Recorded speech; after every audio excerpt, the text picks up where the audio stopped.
भाई आप समूह से निवेदन है कि इधर कुर्सियां खाली हैं, अगर आप लोग बैठ जाएं तो बहुत उपकार होगा। तब तक रुस्तम जी के लिए मैं यही कहूंगा कि जब दिल आखिर खड़ा रहने से उतना ही ऊर्जा लग रहा है और बैठेंगे तो उतना ही ऊर्जा लगेगा, हालांकि कमे लगेगा। तो थोड़ा तवज्जो दिया जाए। ये प्रोग्राम आपका है, इसकी सफलता आपकी सफलता है, इसलिए आप लोग स्थान ग्रहण कीजिए और ऊपर वाले ने बैठने के लिए कुछ जगह दी है, उसका उपयोग कीजिए आप लोग। हाँ रुस्तम जी, तो कहने का मतलब ये है कि मैं भोजपुरी हिंदी फिल्मों में गीत लिखता हूँ। वाह। आपको सिर्फ इतना करना है, यूट्यूब पे, ट्यूबमेट पे जितना भी गाना डाउनलोड करते हैं उस साइट पे जाइए और खाली रुस्तम घायल लिखिए, तब देखिए फटाफट मेरे लिखे हुए 1000 से ज्यादा गाने आएंगे। बहुत अच्छा, बहुत बढ़िया, बहुत बढ़िया। और अभी का आलम ये चल रहा है कि बड़े बड़े आर्टिस्टों और डायरेक्टर लोगों के लिए मैं गाने लिख रहा हूँ, आप लोगों की दुआ से। अभी सुनिए, मैं एक भोजपुरी गीत सुनाता हूँ और आप लोगों को गांव की मिट्टी से रूबरू कराता हूँ। एक औरत जो है अपने पति को क्या बोलती है, ये आप एहसास करिए।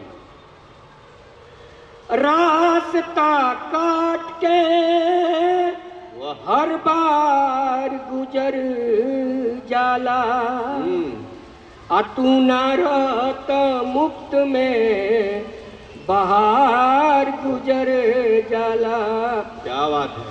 एक दिन हमारे यहाँ गुजराता ऐसे जैसे परदेश में त्योहार गुजर जाला।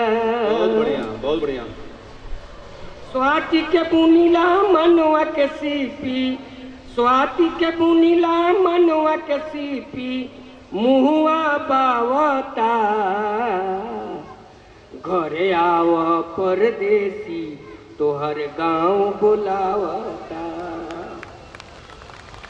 स्वाति के बुनीला मनवा के सीपी, मुहुआ बावता घरे आव परदेसी तोहर गांव बुलावता। आसरा के दिया जरत रही बरसो, खेतवा में चारू ओर महकत सरसो।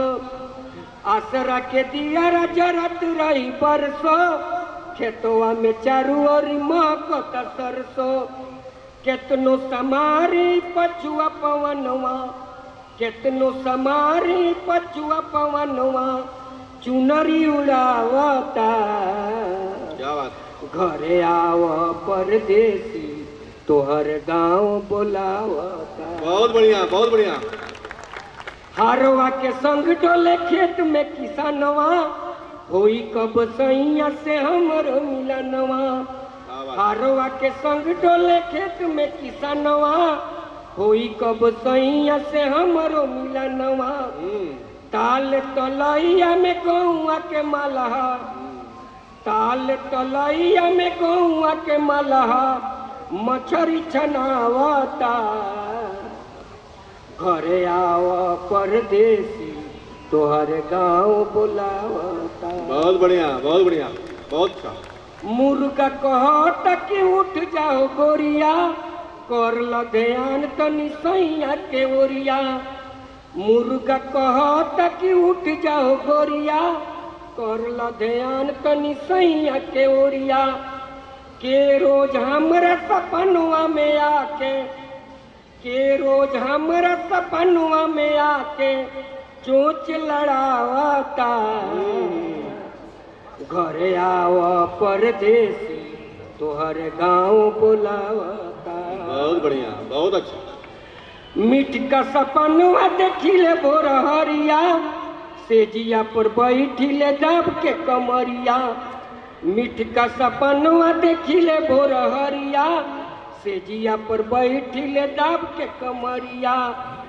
घायल हम के दर्दिया के गोली, घायल हम के दर्दिया के गोली, दर्द बढ़ावता घरे आव परदेसी तोहर गाँव बुलावा। बहुत बढ़िया, बहुत बढ़िया। घरे आव परदेसी तोहर गाँव बुलावा। बहुत बढ़िया रुस्तम जी, बहुत बढ़िया।